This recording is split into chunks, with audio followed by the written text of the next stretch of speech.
There are places on Earth you can't visit, not because they're hard to reach, but because you're not supposed to. Why is the forbidden always the sweetest? Why does a locked door feel more irresistible than a door left wide open?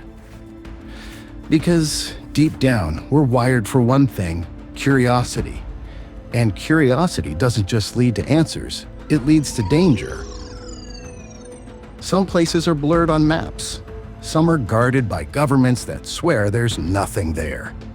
And some are off limits because nature built a trap, a living one. One wrong step, and you don't come back. These aren't tourist destinations. They're boundaries, lines meant to protect us, or to protect what's hidden inside. Tonight, we're crossing the map's darkest corners, the places the world doesn't want you to touch. An island off Brazil, where the jungle is beautiful and the ground is deadly. A desert base in the United States, famous because nobody is allowed to see what's happening behind the fences.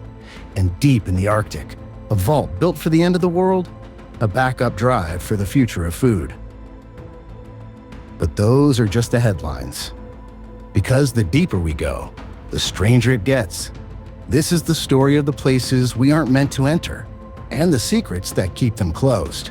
So let's begin with the deadliest island on Earth. There are places on Earth where nature doesn't just scare you, it warns you. And one of the most forbidden sits just off the coast of São Paulo, Brazil. From a distance, it looks almost peaceful, a small green island floating in the Atlantic. It's about 33 kilometers from the mainland, close enough to reach by boat, close enough that, in your mind, you start to treat it like a normal place. But this is not a normal place. This is Ilha da Queimada Grande. Most people know it by its other name, Snake Island. On paper, it's small, barely a patch of rainforest and rock in the ocean. But hidden inside that green surface is one of the most concentrated venomous snake habitats on Earth. The golden lancehead viper, a snake found nowhere else on the planet. And the reason it's here is because the island itself became a cage.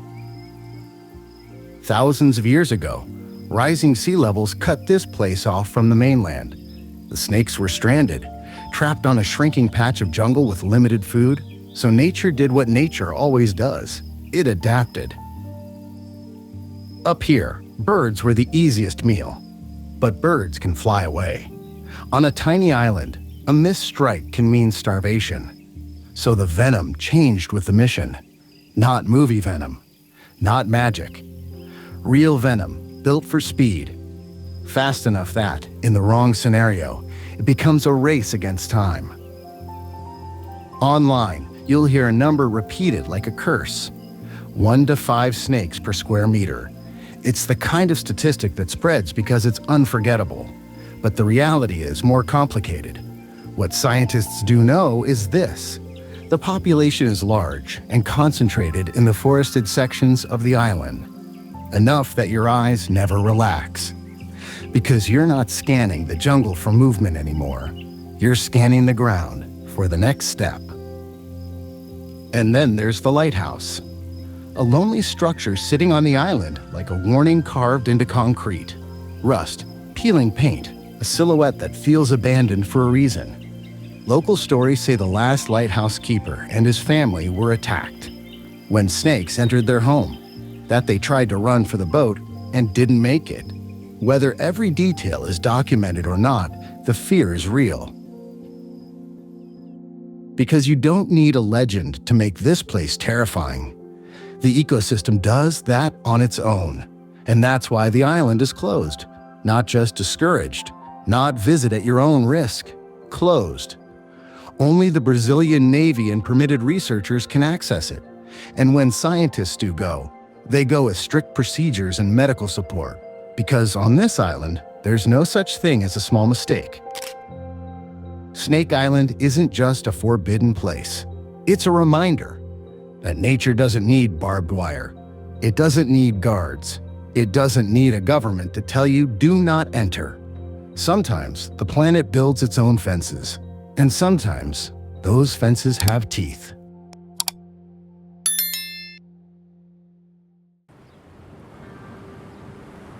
After Snake Island, we're still on an island. But this time, the danger isn't venom, it's human. North Sentinel Island. A tiny piece of land in the Andaman Sea, under Indian protection and off-limits to the world. Not because it's hard to reach, but because the people who live there have made one thing painfully clear. They do not want us. The Sentinelese are one of the last uncontacted tribes on Earth. They've lived in isolation for thousands of years, possibly far longer. No passports, no borders, no outside world, just the island and the rule that has kept them alive. Stay away. Over the years, there have been moments when the modern world drifted too close. A helicopter flying over the beach, met with arrows from below. Strangers approaching the shoreline were chased back by warning shots from the trees. And when fishermen accidentally washed up there, they didn't come home. It's easy to call this hostility. But imagine the logic from their side.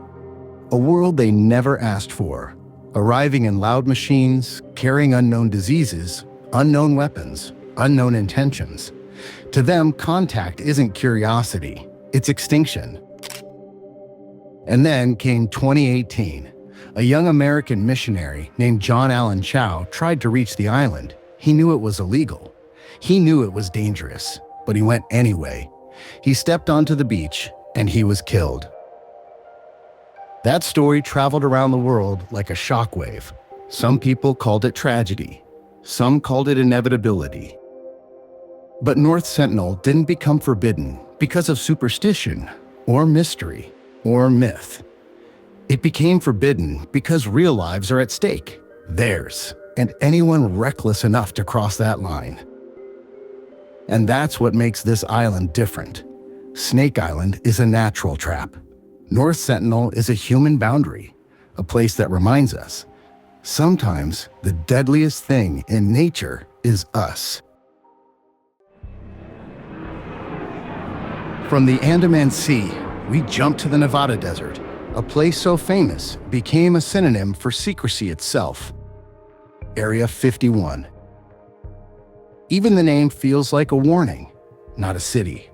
Not a monument, just a number, like something filed away, buried, and never meant to be opened. It sits out there in the emptiness near Groom Lake, surrounded by mountains and dry salt flats. A landscape so flat and bright it almost looks unreal. And that's what makes it perfect.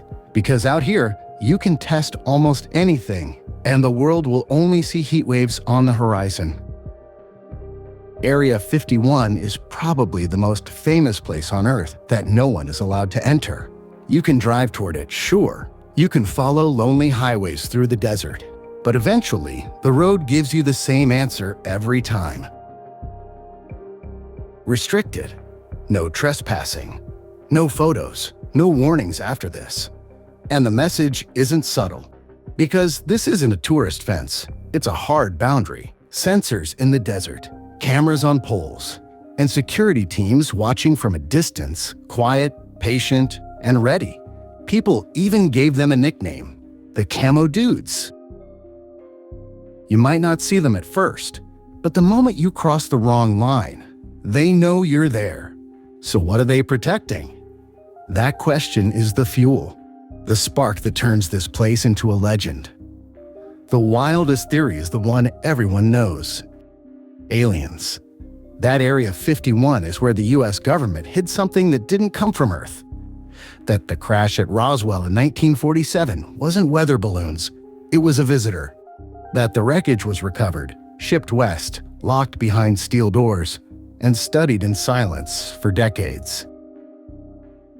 And once you say that out loud, everything starts to sound possible. Strange lights in the sky. Aircraft with impossible shapes. Witnesses who swear they saw something that moved like nothing human could build. The desert becomes a stage, and Area 51 becomes the ultimate backstage door. But here's the problem. The truth is already strange enough without aliens, because Area 51 wasn't built for fantasy. It was built for something real, a place to test aircraft the world wasn't ready to see. During the Cold War, the United States needed eyes in the sky, high above enemy territory, where no fighter jet could reach. That's where secret planes came in. Programs that didn't just push technology forward, it shoved it into the future. And Area 51 became the kind of place where those aircraft could exist, before anyone even knew they were possible. For years, the government didn't even officially admit Area 51 was real. It was the most famous, non-existent place in America. And then, in 2013, CIA documents confirmed what everyone already suspected, that this was a real site tied to classified aircraft testing.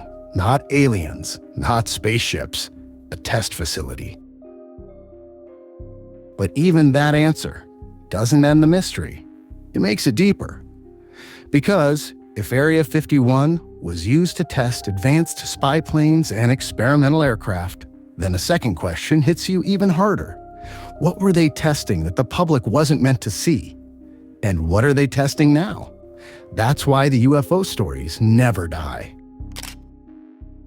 Because when you hide technology for decades, the first time the public sees it, it looks impossible. A black triangle drifting silently, a shape with no visible engine, a light moving too fast to explain.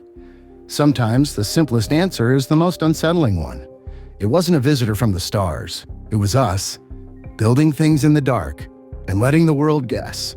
And here's the smartest part. Area 51 doesn't have to prove anything. It doesn't have to deny anything. It just stays quiet. Silence is the perfect shield. Because silence forces people to fill the empty space with imagination. So maybe the real secret isn't one single object locked in a hangar. Maybe the real secret is the method. How far technology can go when no one is watching. How much can be built when no one has the right to ask questions. And that leads to the final twist. Because even if Area 51 was the center of secrecy for decades, it doesn't mean it still is. Secrets move. Budgets shift. Projects get renamed, relocated, buried deeper. Maybe the biggest experiments aren't here anymore. Maybe Area 51 is partly a decoy now, a place famous enough to absorb attention, while the real work happens somewhere else. But the fence is still there. The cameras still watch. The desert still feels like a locked room with no walls. And as long as that warning sign stands in the Nevada dust, Area 51 will remain what it has always been. A place that proves one thing with absolute certainty. There are things happening in this world that we're not meant to see. After Area 51, the story doesn't end. Because secrecy isn't just an American obsession, it's global. Metro 2. In Moscow, there's a long-running claim that beneath the famous public subway, there's another system. A deeper network, built for war. A hidden set of tunnels designed to move leaders, protect command centers, and connect key government sites if the world above collapses. It's often described as D6, a shadow metro that was never meant for passengers, only power. And the most unsettling part is this: it's never been officially confirmed in full, which is exactly why it refuses to die. And then there's a different kind of secrecy on the other side of the world. Room 39. In North Korea, Room 39 inches is widely reported as a secretive office tied to the ruling system itself. Not a military base, not a bunker. A money engine. An organization believed to generate foreign currency through hidden networks, front companies, and operations that the outside world can barely track. Most people will never see it, never prove it, never even know where it really begins. But the idea is chillingly simple. If you can control the money in the dark, you can control everything in the light. After secret bases and underground tunnels, the next places on our list feel different. Because here, the danger isn't technology or weapons. It's what people believe never left. Poveglia Island. a small quiet island in the Venetian lagoon, just a short boat ride from one of the most beautiful cities on Earth. In daylight, Venice feels like a dream. But out here, the water gets darker, the air gets quieter, and the silence feels heavier. Poveglia has a reputation that follows it like a shadow. Some call it the most haunted island in the world. Not because of one story, because of layers. Because of what happened here, again and again. Centuries ago, when plague swept through Europe, islands like this became a final barrier. A quarantine zone. The sick were brought here. The dying were brought here. And for many, this was the last place they ever saw. People tell stories that the ground itself is mixed with ash. That so many bodies passed through this island, the land changed forever. Whether or not the numbers are real, the atmosphere is. Because when a place becomes a warehouse for human suffering, it doesn't just disappear when the boats stop coming. And then, as if that wasn't enough, the island's history took another turn. In the 20th century, Poveglia became home to a psychiatric hospital, a building meant for treatment. But in the stories that followed, it became something else. Rumors of cruelty, of experiments, of people who entered and were never the same again. Some tales say the doctors were monsters. Some say they were desperate. But nearly every version ends in the same place. A structure that feels like it absorbed pain from the inside out. Today, the hospital stands abandoned. Windows broken, walls collapsing, long corridors open to the wind. And officially, it's not a tourist attraction.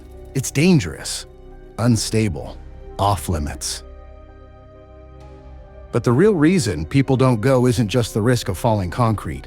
It's the feeling that you're not welcome, that the island remembers, that the silence is watching you back.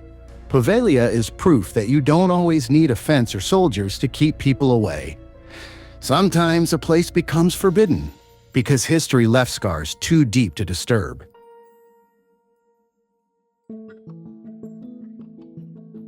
After Poveglia, we move to a place that feels haunted in a different way. Not by spirits, not by violence, but by something far more fragile. Lascaux. Hidden in the hills of southwestern France, there's a cave that holds a masterpiece older than recorded history. A gallery of animals, symbols, and scenes painted nearly 17,000 years ago. Bulls, horses, deer, bodies drawn with motion, with tension, with life. And when you look at them, you realize something unsettling. These weren't cavemen scribbling in the dark. These were artists. People with imagination. People with time. People who wanted to leave something behind. And for a moment in the modern era, we got to step inside their world. But Lascaux isn't forbidden because of guns, or myths, or secret governments. It's forbidden to protect itself. Because the moment humans started visiting in large numbers, the cave began to change. Every breath added carbon dioxide. Every body added warmth. Every footstep carried bacteria and moisture into a space that had been sealed in silence for thousands of years. And slowly, the paintings began to suffer. Stains, mold, damage that couldn't be undone. It became painfully clear. What made Lascaux priceless also made it vulnerable. So the decision was made. The cave was closed, not because it wasn't beautiful, but because it was too beautiful to lose. Today, only a tiny number of specialists are allowed inside, under strict conditions, and even then, only rarely. For everyone else, there's a replica. Lascaux 2. A perfect copy built so the world can still see what humanity once created, without destroying the original in the process. And that's what makes Lascaux feel almost tragic. Because it's one of the few forbidden places on Earth, where the danger isn't what's inside. The danger is us.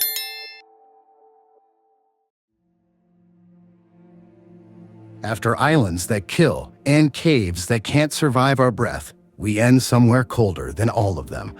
A place that doesn't feel like a prison. It feels like a promise. Far above the Arctic Circle, on the remote Norwegian archipelago of Svalbard, there's a mountain that holds something quietly unbelievable. A concrete doorway rising out of snow and rock, lit like a signal in the polar night. No crowds, no signs advertising what's inside. Just wind, ice, and silence. This is the Svalbard Global Seed Vault, sometimes called the Doomsday Vault. And unlike everything else on this list, it isn't forbidden because it's too dangerous to enter. It's forbidden because it's too important to lose. The vault is built deep inside a mountain, designed to survive the things that wipe civilizations off maps. War, natural disaster, economic collapse, even the slow failures that happen when the world is too distracted to notice. Behind those doors are shelves and crates stacked in darkness, holding seeds from around the planet. Not just a few, hundreds of thousands of samples. A backup copy of the crops that feed humanity. Rice, wheat, corn, beans, vegetables you've eaten your whole life without thinking twice. The idea is simple and almost terrifying. If something happens, and agriculture collapses in one part of the world, the species we depend on can be restored. It's not a museum. It's not a trophy. It's a global insurance policy. Inside, the temperature stays around -18 degrees Celsius, cold enough to slow time. Cold enough that seeds can survive for decades, sometimes centuries, depending on the crop. And the security is just as serious. This isn't a place you visit. It isn't a place you explore. Access is tightly controlled. Only authorized staff and depositors can retrieve what they've stored, because what's being protected here isn't a secret, it's the future. And then, something happened that proved this vault isn't just a symbol. In the middle of a war, a seed bank in Syria was threatened, and scientists needed their collection back. So for one of the first times in history, the Svalbard Vault was opened, not for curiosity, but for survival. Seeds were withdrawn, sent out, planted again. A real-world reset button, used exactly the way it was designed. That's what makes this place so haunting in a completely different way. It sits in the Arctic, far from the noise of politics and headlines, and it quietly assumes the worst. Not because it's pessimistic, but because it's responsible. Because someone, somewhere, had the courage to ask a question most people avoid. What happens if we lose everything we grow? And instead of pretending that could never happen, they built an answer into the mountain. A silent archive of life, frozen in the dark, waiting just in case the world ever needs to begin again.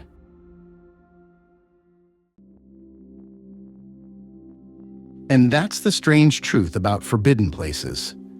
We started with islands that kill, where the danger is alive in the grass, and every step can end you. We crossed into bases and tunnels built for secrecy, where the real weapon isn't firepower, it's silence. And we ended in the Arctic, with a vault that feels like a lifeboat for the entire human race. Because not every forbidden place is forbidden for the same reason. Some are closed because they're too dangerous. Some are closed because they hold truths the world isn't ready to face. And some are closed for one simple reason: to protect the future of all of us. So now I want to ask you, which place disturbed you the most? And which one made you the most curious? And if you know a forbidden location, even stranger than these, drop it in the comments below.